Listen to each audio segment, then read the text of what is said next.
Hi, everyone. We'll give everyone a minute or two to come on here.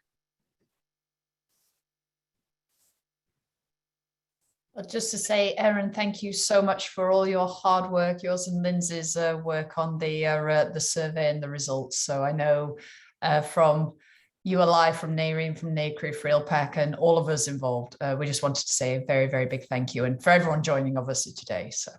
No, absolutely. We were thrilled to be involved, and I think this is a really important partnership. So our pleasure. Excellent. Well, we're going to hand it over to you. You are obviously the lead, and but just to say big thank you, and so over to you as well. Sure. So we'll go ahead and dive in here. And so thank you to everyone for joining us today. And thank you to all the firms that participated in the 2021 Global Real Estate DEI Survey, and to all of the associations, ANREV in Asia, INREV in Europe, NAREIM, NCREIF, PREA, the Real Estate Property Association of Canada, and Urban Land Institute globally for collaborating on this really important benchmarking tool. For those of you I don't know, my name is Erin Green. I'm a managing director at Ferguson Partners. I'm joined by my colleague, Lindsay Houston as well, who runs our survey practice. And we'll be walking you through some of the key findings of the survey today. So the survey has grown since it was first created back in 2017, really now to provide regional breakdowns of gender, race, and ethnicity across seniority, across job functions, and really across the entire commercial real estate industry. So as with any survey, it is not perfect, it's evolving. And that's why we invite all of you as members of REALPAC, ULI, NCREIF, and NAREIM to please get involved with your association, improve the survey, and help us to improve DEI as an issue across our industry more broadly. I think this survey is a really critical tool for understanding where we are today, and it gives us a benchmark to allow us to track progress and drive change, but we also need everyone's help to expand it and to keep improving it as we go forward. So, please very much, we ask that you get involved. So we'll jump into the results in 30 seconds here, but a couple quick housekeeping things.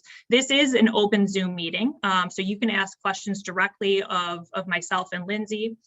Zoe and Sanyu at NAREIM will be keeping an eye on questions in the chat box and field them to us as we go through the presentation. You can also just jump in, ask questions as we go. Feel free to interject. We very much want to keep this interactive, so please don't hesitate to raise your hand, ask questions, etc.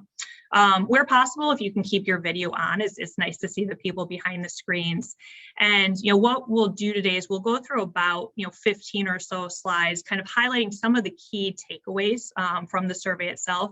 I will tell you it was challenging to narrow it down because I think there's so much really meaty, interesting things that came out of that survey. But we'll highlight some of those kind of interesting takeaways for you all. And kind of go from there, and then leave open a significant amount of time as well for questions and Q&A at the end. Okay. So just a couple quick notes on kind of methodology and the data behind the survey findings themselves before we dive into the results. So as we discussed, the survey is a global partnership among ANREV, INREV, NAREIM, NCREIF, PREA, REALPAC, ULI, and Ferguson, really with the goal of developing a unified standard for DEI data and best practices in the industry. So the survey was launched in fall of 2021 with data collected in September and October, and then the final report was released in December. And the survey attracted responses from 175 different responses, representing over 435,000 full-time employees and over 2.4 trillion of AUM. So truly, I think a massive effort, really thrilled with kind of the level of participation. And I think it speaks to the importance of this topic within the industry. And of those 175 responses, 135 of them came from platforms in North America. And as we get to kind of the latter part of the presentation today, we'll really dive into some of the North American demographic data in particular. So we'll spend a few minutes on that. So in terms of participant demographics, I think as you can see on the chart on the left, we really had a heavy orientation by design towards kind of the real estate, private equity, investment management industry. So about 60% of firms came out of that sector. followed up by REITs and real estate operating companies representing just under 20%. And then the remainder of the survey group was really kind of a broad base of different types of firms, including developers, institutional investors, mortgage finance firms, professional services. So again, kind of a broadly diverse range of firms, but all with that connective tissue of kind of activity within the commercial real estate space. When you look at the demographics of firms by full-time employees, about 1/3 of firms have more than 600 employees in total. It is important to note that that is a global number, and it's not just specific to real estate for those firms that are part of a broader institution. So we wanted to understand, even if you are, as an example, a 100-person real estate team, but if you're part of a platform of 1,000 employees, that brings with it certain resources and additional kind of corporate infrastructure that will impact kind of the approach to DEI within an organization. So you can see, again, very varied, about 1/3 of over 600 employees, and then half kind of falling in that range of 50 up to 600 employees. And then lastly, in terms of AUM, here again, you see kind of a very diverse picture, ranging everywhere from less than 3 billion of AUM up through more than 30 billion of AUM. So a broad cross section in terms of the types of firms that were included in the study. And obviously size will have nuances in terms of how it impacts your ability and the types of programs and budgets and resources that you may have available for DEI initiatives. So starting in terms of kind of the prevalence of DEI programs, and I think this was one of the kind of bright spots and positive headline takeaways, which is really that DEI is in fact a critical topic, but one that is getting attention in the industry. And so what you see is that almost half of firms reported having a formal DEI program in place at their company today. And then another 45% said that they have some DEI initiatives or some policies that have been enacted. So over the total population, there were only 8% that reported not having any type of program or policy in place today.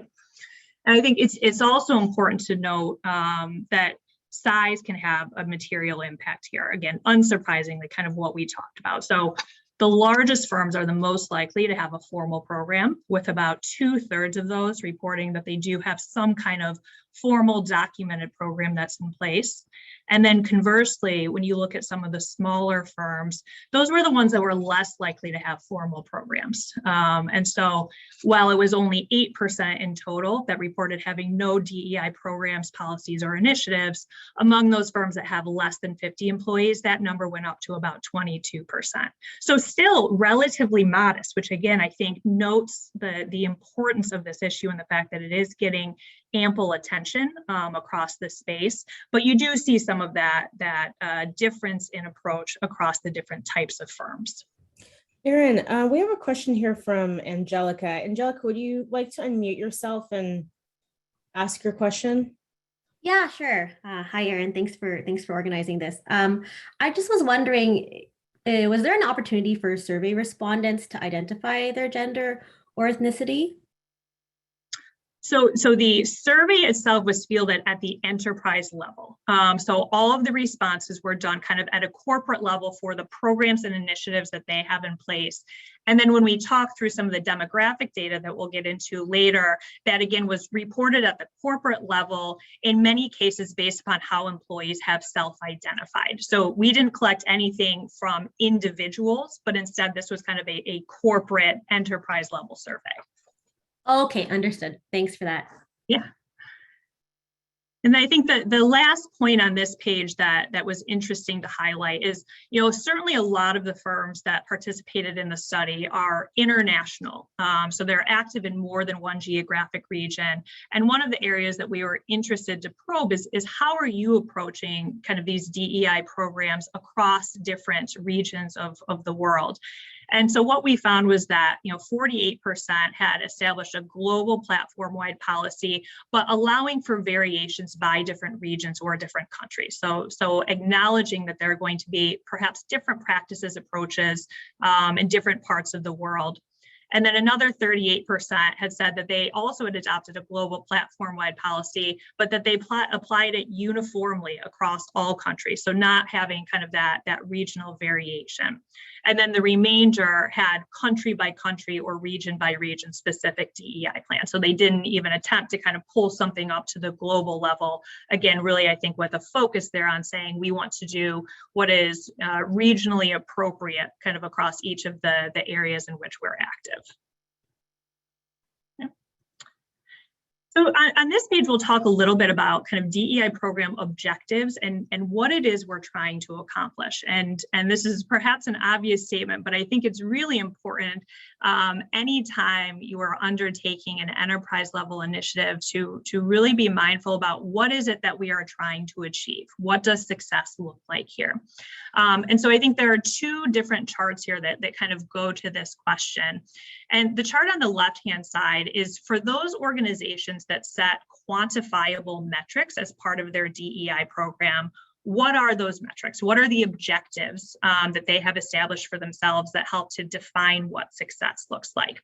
So of the 60% that noted they do have some quantifiable or measurable goals, you can see, that the top, the most prevalent answer at about 2/3 of firms was having defined hiring targets for underrepresented groups.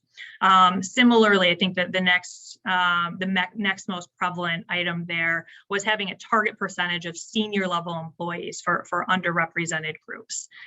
When you look at kind of the fourth and the fifth options, again, promotion targets for underrepresented groups, or having a target percentage of the total employee population from underrepresented groups. So 4 of those top 5 really much focused around workforce demographics and trying to make improvements in terms of representation and bringing a more diverse workforce to the table more broadly, but also specifically at the senior levels of the organization. I think what's interesting is kind of that third response there, improving employee engagement scores on DEI initiatives. And I think this is one of the tricky things that you find in setting these programs is a lot of times there are some very important qualitative goals, but by their nature, they can be harder to quantify. And using something like an employee engagement score or DEI survey scores can really help to get to some of those softer topics in terms of how your employees are feeling, if they feel that it is an inclusive environment, if they feel a sense of belonging, et cetera. And that really gives you a way to actually measure and track how your organization is performing across that dimension. So I think that's an important piece to highlight. And then if we look at the chart on the right-hand side of the page, you can see that when we asked what are the most important outcomes from a successful DEI effort, so essentially, what is the end goal? What is it that you're trying to achieve? Unsurprisingly, there's a lot of correlation between the specific goals that have been set and what the desired program outcomes are.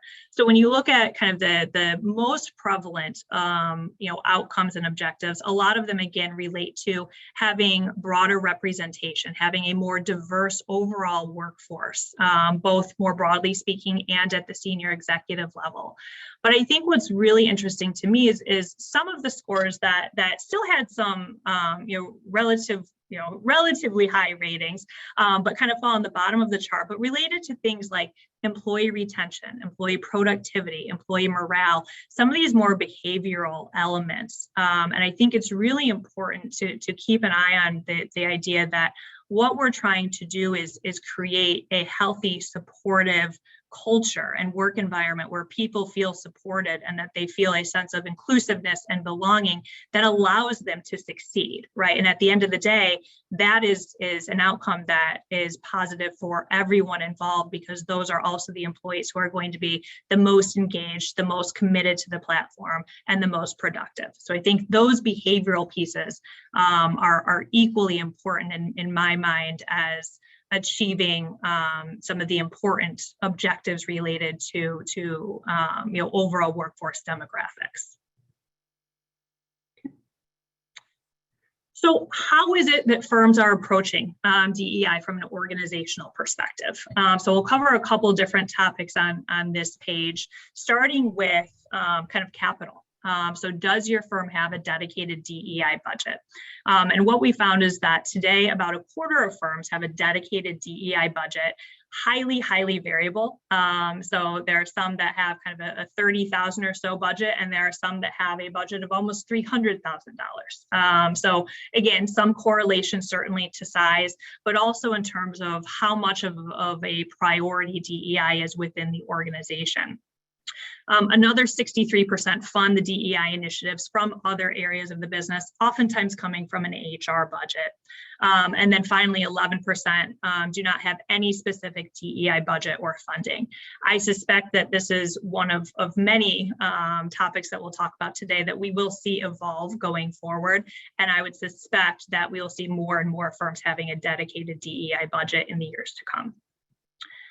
In terms of decision-making with respect to DEI, so you can see kind of the chart in the middle here, a little over a quarter of firms represented that the C-suite or a specific individual in the C-suite is kind of taking oversight for DEI initiatives or has ultimate decision-making authority outside of the CEO or chief diversity officer.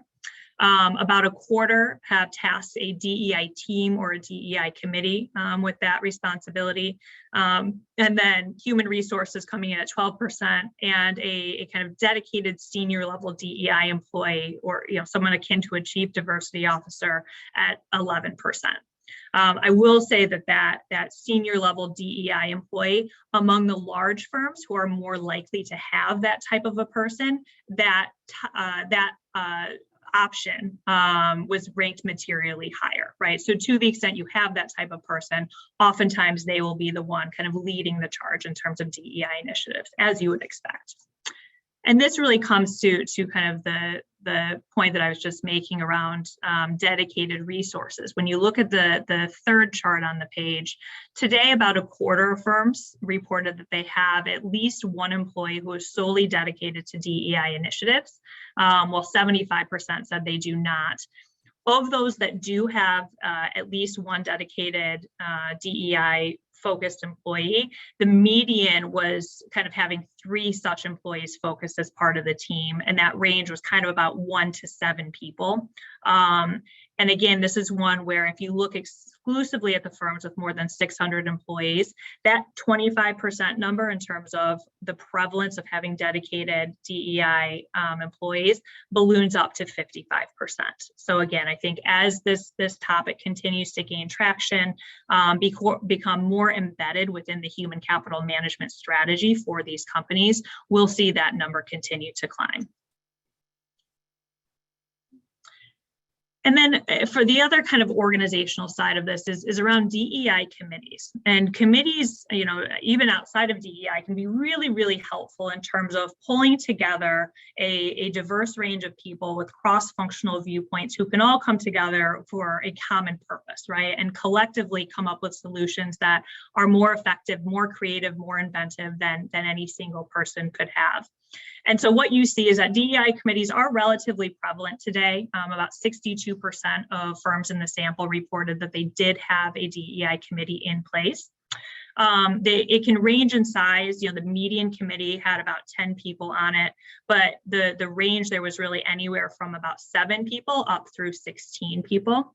And then that committee can report a number of different places within the organization. So there was no kind of consistent single approach there. In some cases, it's to somebody within the C-suite outside of the CEO. In other cases, it's direct to the CEO. Less common for it to go to a board, but you are seeing some of that. And again, that's another area that as we continue to track the survey going forward, I wouldn't be surprised to see more direct board level involvement, or at a minimum kind of reporting up some of the findings and the activities from the DEI committee to a board for those companies that have that type of governing body in place.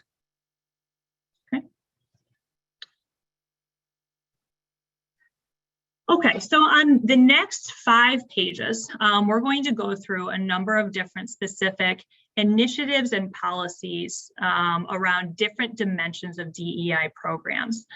And I will say my experience has been that a lot of times, especially kind of earlier on in the evolution, there's a lot of focus around recruitment, right? We need to recruit more diverse people. We need to have a broader range of candidates in our candidate pool. And that tends to be where a lot of the near-term focus is. But I think when you really try and put together kind of a holistic DEI program, it's not just about the recruitment and the hiring end of the spectrum, although that certainly is an important component.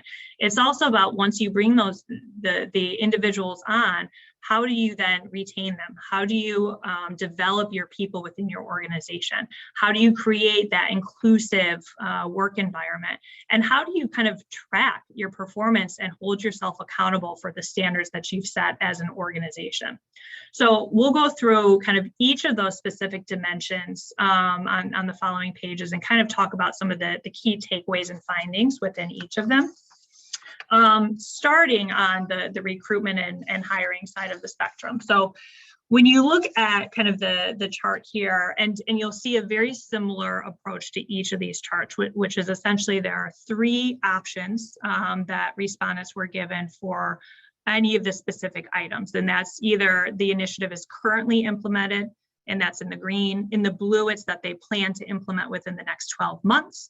And the gray is that they have no current plans to implement. So this gives you a good sense in terms of the prevalence of different types of practices being implemented across the industry. So certainly when you look at kind of the upper part of this chart, presenting your company as a representative workplace to potential employees kind of got the highest marks in terms of what it is that companies are trying to do to attract a more diverse candidate pool to the organization. Ensuring that candidates from underrepresented groups are in the candidate pool before you make a hiring decision, right? So setting standards to make sure that you want to see a diverse slate of candidates before you're making any kind of decision. Reviewing job postings and job specs, et cetera, to make sure that you don't have any unintentional biased language that might be leading candidates in one direction or another. And then lastly, in terms of kind of the most prevalent practices, reaching outside of the commercial real estate industry to kind of increase the pool of talent that you're really trying to pull from. So again, these are not surprising. I think things that certainly we've been talking about a lot, that you've heard a lot around the industry, but very tried and true, I think, mechanisms for trying to think through how you can amend and think through your recruitment process to ensure that you aren't just pulling from the same kind of finite or relatively narrow pool, but really trying to be a bit broader in terms of your approach. Sonia, sorry, did you? Oh, I'm sorry. Right ahead. Sorry, I thought you raised your hand. Okay, and then in terms of exactly that, in terms of how are we going to broaden the pool of candidates that we're pulling from? There are a number of different mechanisms highlighted. You can kind of see on the right-hand side of the page here. The most common of which, employee referrals, very simple but very effective. 80% of firms said that they were utilizing that as a mechanism to try and identify a more diverse slate of candidates when they were going out with a new role. Certainly universities, working directly with universities or graduate schools to identify talent. Online job boards and sites, 70% said that they were utilizing those.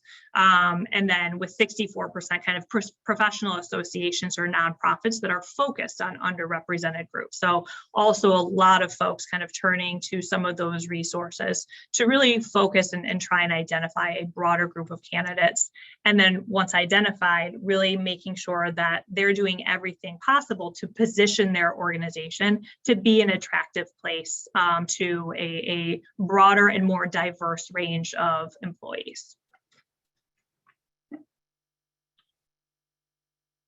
So then turning to retention practices, I think that this is a really important one.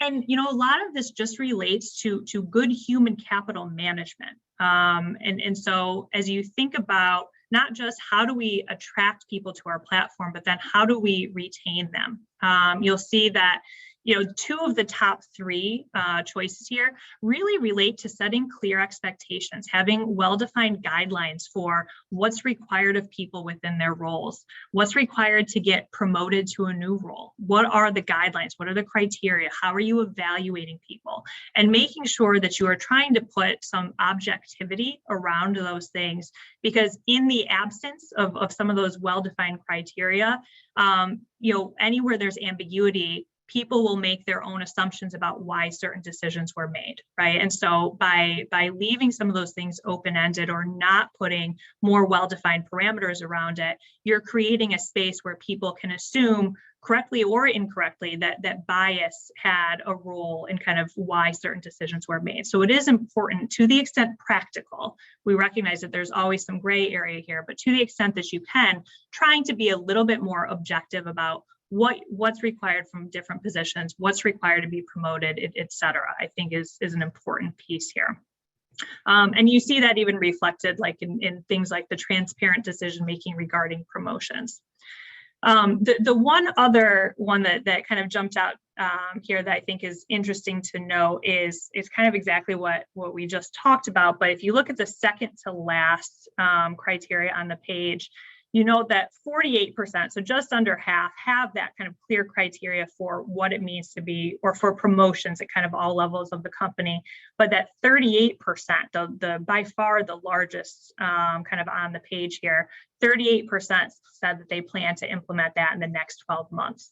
And I think that goes to the fact that there is a recognition that it's not easy to do. And so historically, I think there's been a bit of a reticence to try and be overly formulaic about how promotion decisions are made. But this to me indicates a recognition of the very importance of doing just that.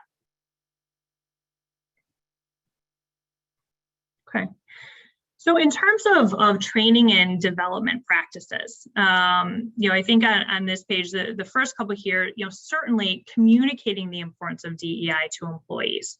I think it's really important, and not just to talk the talk, but to really walk the walk, right? It's not enough to say that we value a diverse workforce and that this is something that we're committed to. You really have to kind of see the action behind that. But it's certainly important to the extent that is a critical value of the organization, that you communicate that and that you make that a clear point in discussions with employees. So unsurprising that that's kind of the top response on that front. Certainly providing anti-discrimination, anti-harassment training, obviously very prevalent, very important thing to do. And then this is one where I think there's a lot of interesting kind of training mechanisms here. So providing soft skills training, providing inclusive leadership training, cultural differences training, generalized diversity training. All of these items kind of fall somewhere between, call it 30 to 50% in terms of how prevalent they are today. So, a significant minority. So it's not, we're not talking 5 or 10% of firms. A lot of firms are doing it today. But interestingly, kind of consistently across the board, another 25 to 35% for all of those items saying, this is important and we're going to do this within the next 12 months. So I do think you're going to continue to see much more of these specialized trainings, trying to certainly make sure that managers are aware of and kind of thinking through conscious and unconscious bias, that they have appropriate training, but also just in general more managerial training, which from a historical standpoint hasn't always been kind of priority number one for a lot of real estate companies. But how do we make sure that we're cultivating good managers of people, good leaders who are kind of sensitive to the needs and the wants of today's workforce, which I think again is an area getting more emphasis now than what it has historically. Inclusive culture practices. And this was one where really across the board, you saw, pretty widespread adoption, certainly some more than others. But the whole idea here is, how do we make sure that we are cultivating a workplace where everyone feels that they are included, right? That they can feel a sense of belonging, that they don't feel like they're on the outside looking in. And so there are a range of practices and kind of initiatives highlighted here that I think are very relevant for any firm to kind of consider incorporating if it's not already part of your program.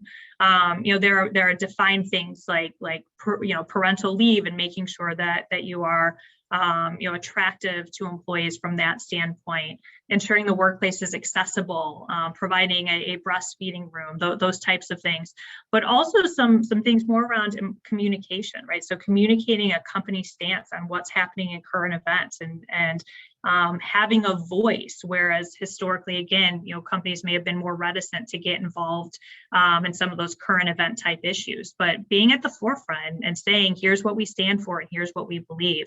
You're seeing more and more firms really take that into account and kind of incorporate that into their program.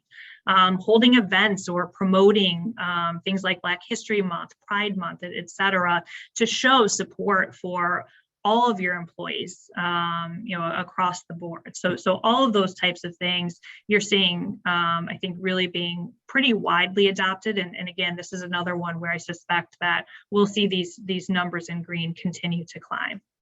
Erin, can I ask one quick question on the parental leave?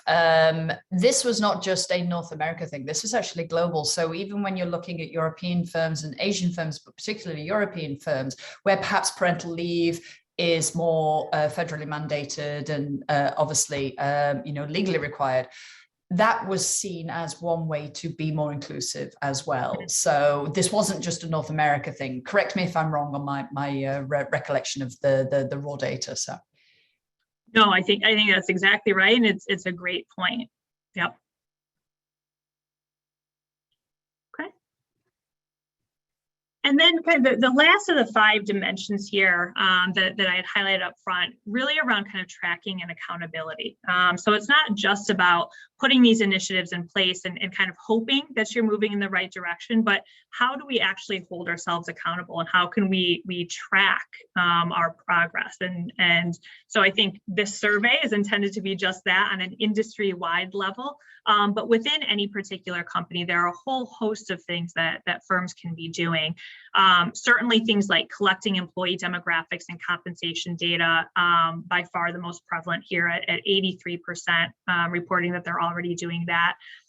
Gathering and analyzing exit interview data. So really mining the feedback from people who have chosen to leave the organization for whatever reason, to understand their perceptions, any challenges they may have faced. That can be really, really valuable commentary. I think we have a number of things here, and you see them kind of underlined, tracking discrepancies in compensation by gender, race, or ethnicity, or other dimensions of diversity, tracking discrepancies in promotions, discrepancies in performance. And so again, for all of those dimensions, you're kind of at, a third to half of firms who are doing those things today. But again, somewhere to 25 to 30, all of whom were intending to implement those types of tracking mechanisms within the next 12 months. And I do think that the idea of data and measurement and being able to hold yourself accountable is so important in any kind of DEI program, to make sure not just that we feel like we're doing the right thing and we're getting there, but actually to kind of sanity check yourself and make sure that you are in fact making the strides that you may think that you're making and that your employees agree.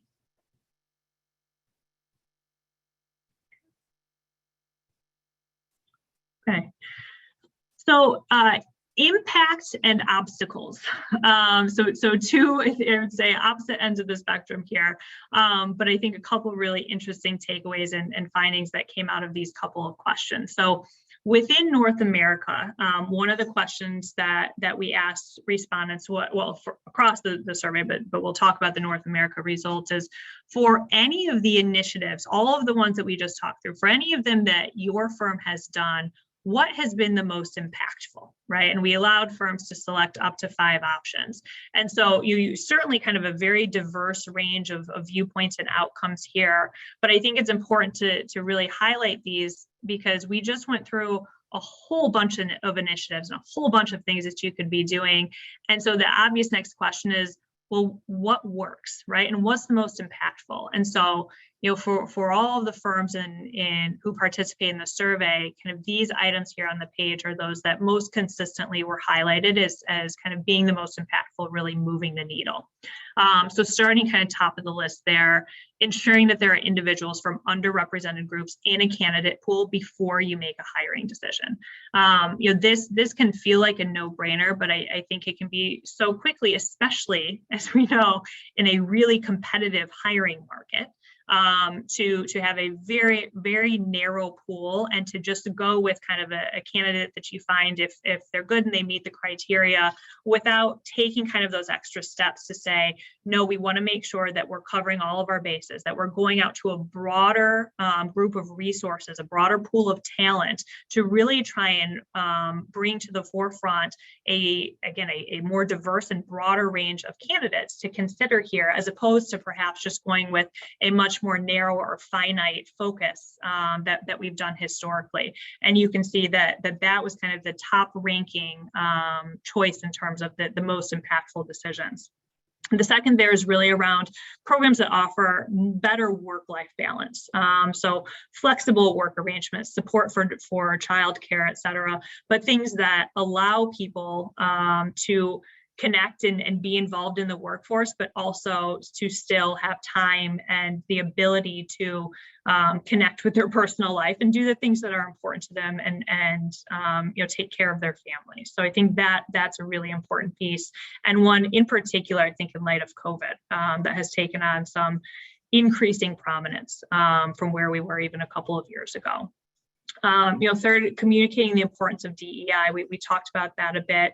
It's important to really be out there and be vocal about the fact that this is a priority. It's something we're taking seriously, and it's something that we're committed to. And it's important for everyone in the organization to know that that is a critical value. Evaluating employees on those well-defined, predetermined criteria. Again, back to how do we make sure that people have an understanding of how they progress in the organization, of how they can be successful here, and then really adhering to the standards that have been set. So you remove that ambiguity and kind of the potential for bias within the structure. So those were some of the most common. And then on the flip side of the equation, what are the biggest obstacles? So what are the things that impede progress or make it harder to make or to have success in terms of DEI initiatives? And again, a wide range of responses here. But the most common was kind of low priority due to other initiatives. And, I think some of this certainly comes down to resourcing. I think especially for those firms that don't have dedicated DEI resources, if this is an initiative that is kind of made the responsibility of an HR team that also has responsibilities for 1,000 other things, including managing a team through COVID, there are always going to be competing priorities. And so if the organization doesn't make this a priority and doesn't dedicate, whether it's a fully dedicated DEI resource or whether it's a DEI committee, whether it's putting a budget to DEI initiatives, et cetera, I think there has to be not just that vocal commitment, but then also backing it up with the time, the money, and the resources that are required to really move it forward. And you see that really coming through as one of the key obstacles. The second most common here, no connection between the DEI policies and the business goals or objectives. I do think it's important to make it clear that the push behind DEI is not just a matter of social good, right? It's also what is in the best interest of the business. Study after study after study has proven that a more diverse workforce leads to better conclusions. Having more people at the table, more individuals who have different ways of thinking, who can kind of come at a problem from a different perspective, that leads to better outcomes. And I think it's really important to make that connection that this isn't a check the box exercise that, again, it is just a matter of doing the right thing. It's also something that supports the success and the growth of our business going forward. Budgetary issues, it was the third, so not surprising there. And then kind of fourth is legal restrictions around collecting demographic information. That one really comes down to your ability to kind of track some of the demographics and report on them. Even if there are legal restrictions around what types of information you can collect, there are mechanisms such as allowing employees to volunteer the information, doing an optional survey where employees can kind of self-select, and that can help to get to some of the demographic information. But even if you were completely unable to get demographic information on the employee base, there's no reason that you can't still kind of be making the types of commitment and initiatives that we've talked about to still make strides in terms of the overall goals of a DEI program. Okay. Erin, can I ask one very quick question before we get into the employee demographics? And this is something that came up in past surveys. And one thing that firms highlighted as a potential strategy was to try and tie DEI metrics, and particularly the hiring metrics and promotion metrics, to manager performance reviews. Is that something that you expect to see come through, or is that not really kind of coming through in the data at the minute? It is, and Lindsay, if you would take a look at the actual percentage, we can say kind of where that shook out. I absolutely think that is going to become much more prevalent and common over time. As it stands today, it was not one of the most common selections. So, sorry, go ahead. Yeah, so it was pretty low. So only 15% of participants are currently implementing it. 18% plan to implement it in the next 12 months. And 67% currently have no plans to implement. So I think we've seen a higher percentage maybe in a little bit prior surveys, but this one, pretty low percentage of those that are currently doing it or planning to do it. Yep. But I suspect that as we, again, continue to move forward, I've been part of a lot of conversations around just that topic. And I think, one of the most proven ways of making people care about a topic and really take it seriously is to tie performance to it, right? And make it part of their evaluation. And so I know a number of anecdotal examples of firms who have gone to that type of structure. And by the way, even if it's, it may not be 50% of their performance evaluation, but even if it's one of the things that is on there as a performance criteria, even if it's 5 or 10%, a relatively small overall portion of how a person is evaluated, it goes again to kind of help reiterate this is important. It's something that we're taking seriously. And by the way, if you ignore it or you're not doing your part to help us achieve our goals, then you're going to be impacted by that. And I do think that that's an important, accountability mechanism that we will see more of going forward. Okay, perfect. So then just a couple, I think we have 3 slides here on just some of the key takeaways from the demographic section. And this was one, there's a lot of really good information here. So to the extent, and across the board, so to the extent you haven't, I certainly would highly recommend, really diving into some of these, questions within the broader survey report. But just to highlight a few of, I think, the really important takeaways and things that frankly, I think most people know intuitively, but it's very different to actually see the numbers, right? And that's, I think, the importance of this type of survey is it gives us that baseline that we can then measure against and hopefully see progress in these numbers for many years to come. And so purely from a gender standpoint, and you'll see here that we do just have kind of the men and women categorization.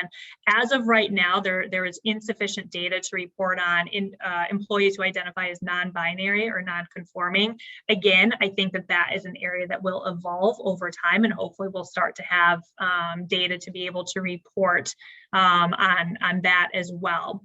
But just in terms of the gender breakout between men and women. Overall, about 60-40, roughly speaking, men to women across the industry. But where you really see the nuances when you look at it by level. So when you look at kind of the junior level staff or junior level professionals, it's about a 50-50 split, right? But then by the time you get up to executive management and board level positions, all of a sudden we're at kind of an 80-20 split. And so those numbers, I think, have started to get better, and I think will certainly continue to get better over time, and you will see a more equitable distribution. But as of now, certainly still a very heavy orientation towards men in those executive leadership roles. And you see a similar story when you look at the breakouts by race and ethnicity across the employee demographics. So again, at kind of the overall level, you have about 70% of employees who are white.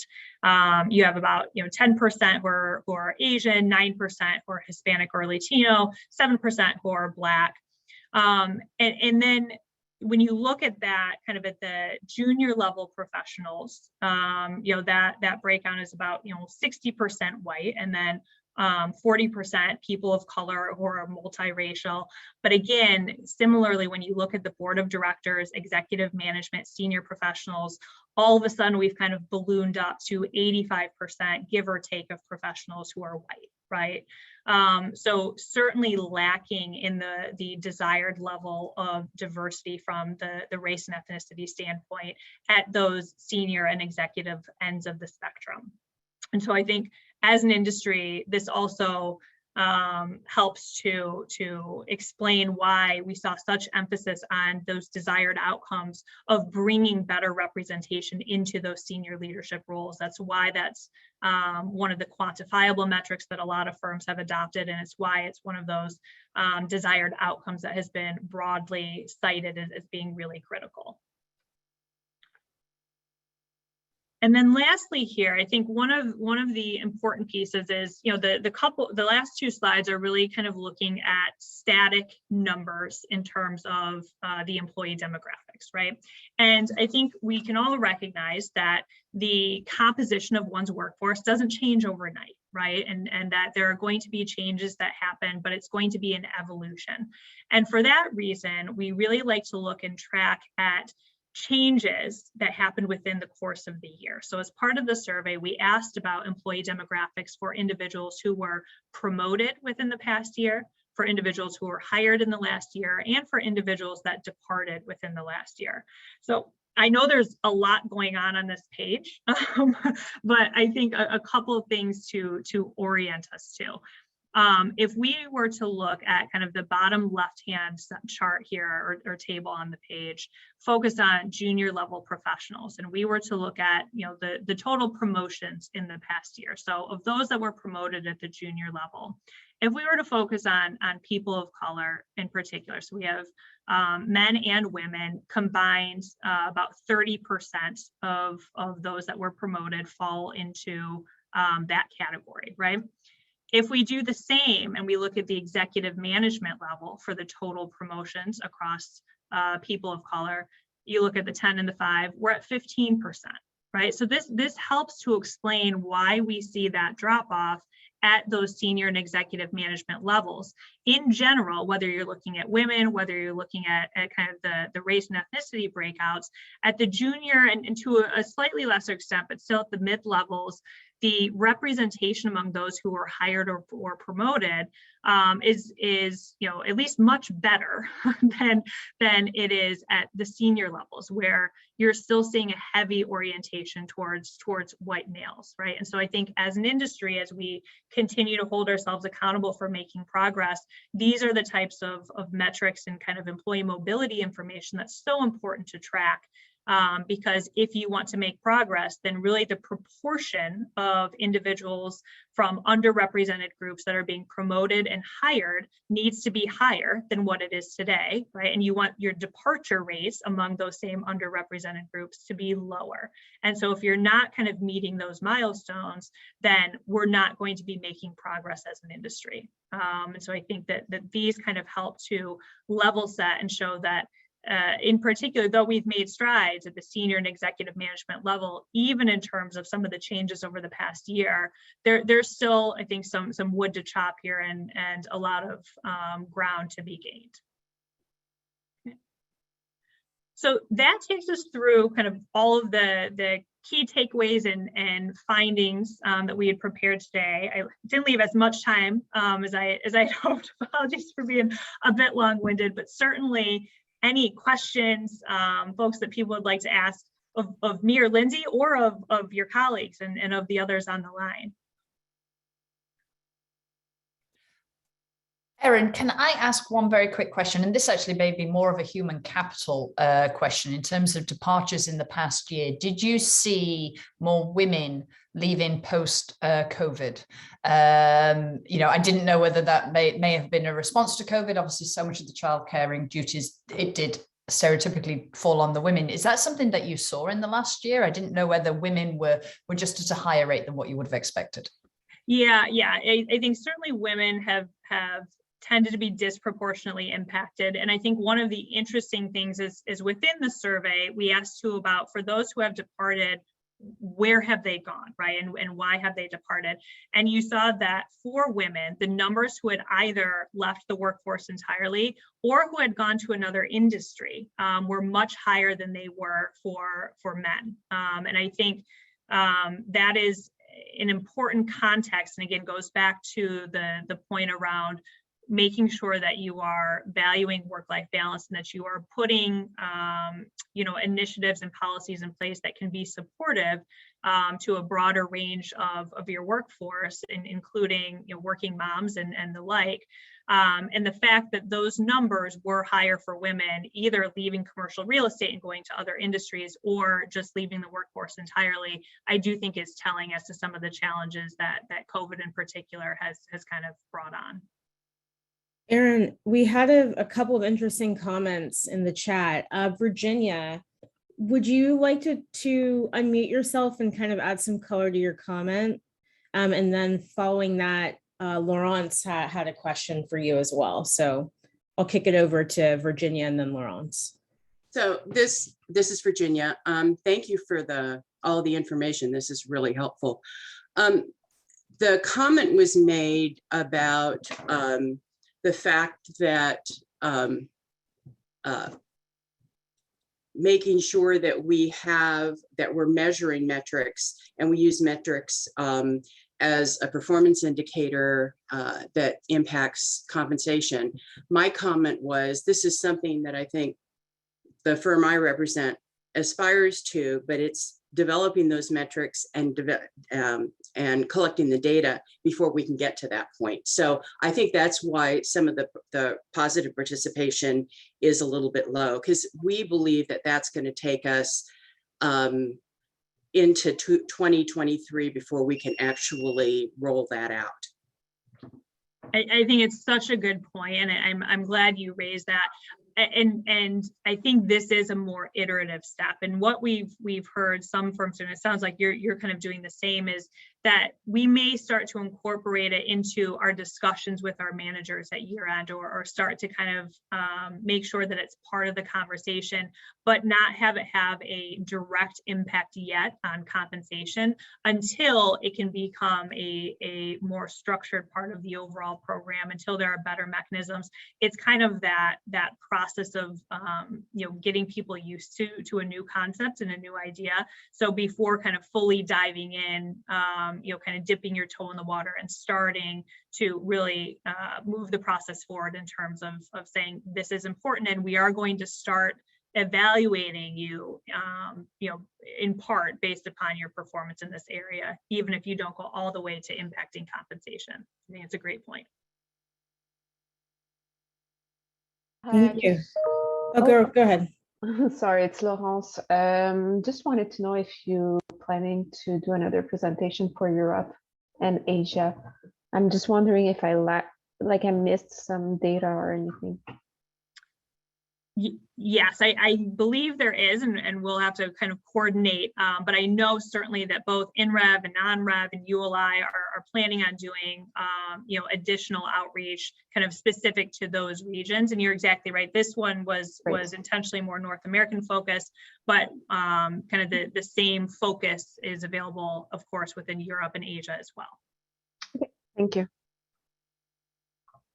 And then I saw a comment from Alice or Elise, pardon me if I'm mispronouncing your name. Wondering if this group has a next step and to what extent benchmarking is the goal, or are there going to be training materials made available? Hopefully I'm communicating that correctly, but I'll kick that over to Erin. Sure. So I think, this was obviously the first iteration of kind of the truly global context of pulling all of the kind of key marquee associations together. And so I think that, really there's a topic that needs to be addressed here in terms of how do we now leverage this information to make it most impactful, right? And so I don't know that the answer to that has been fully defined, and I think it's one of the many areas in which we would love your feedback in terms of what would be most helpful across the industry. Obviously, there's a lot of information here, and there's not going to be a one-size-fits-all approach that says here's the playbook, go do it, right? All of this very much has to be tailored to each individual organization's culture and kind of their specific needs. But I do think there are a lot of important lessons learned, idea generation, best practice sharing, et cetera, that can be gleaned through this type of report. And so certainly I think the idea and the goal here is to now take this in future iterations and use it to the betterment and to be a resource to all of those who participate in the survey. Yeah.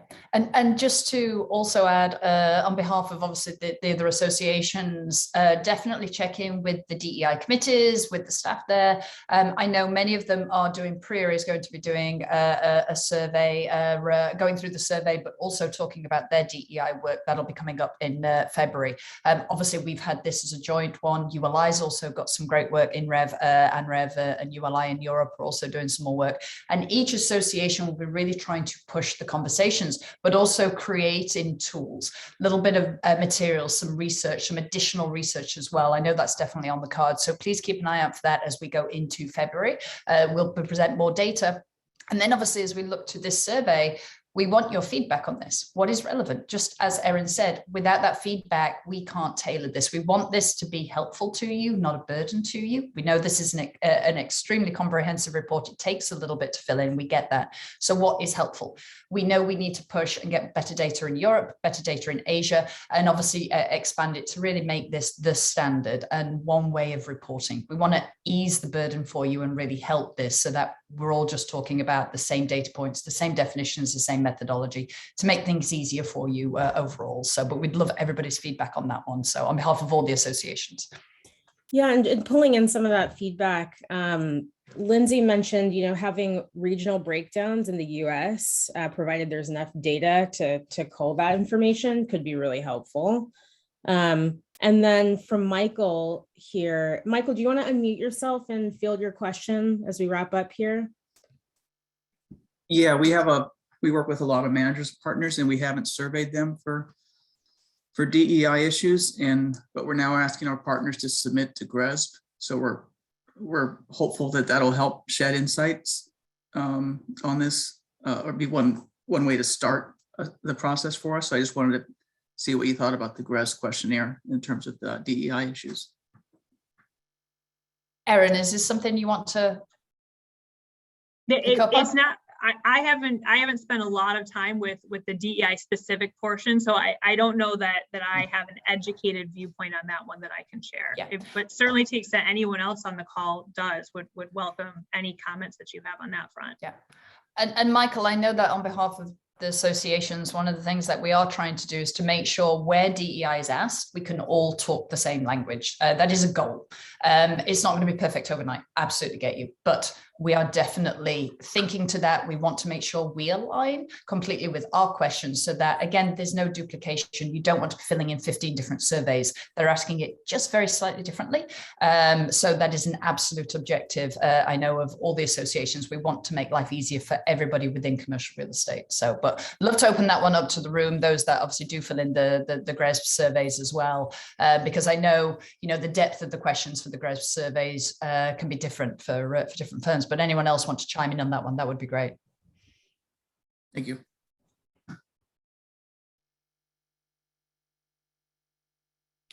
Any other questions? This is your chance with Lindsay and Erin on the line. It looks like we have silence. It looks like we have silence. We have 1 minute to go, Erin, but just to say a huge thank you on behalf of everybody. A big thank you, obviously, to REALPAC for hosting this, to NCREIF, to ULI, obviously PREA, INREV, ANREV as well for all their work. So, but I don't know if anyone wants any last final comments.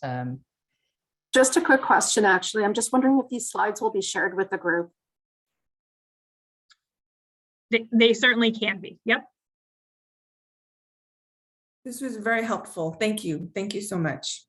Thank you, Erin. Really appreciate it. Thank Lindsay, you to everyone. Thank you for all your work. Take care, everyone. Much. Bye. Take care, everyone.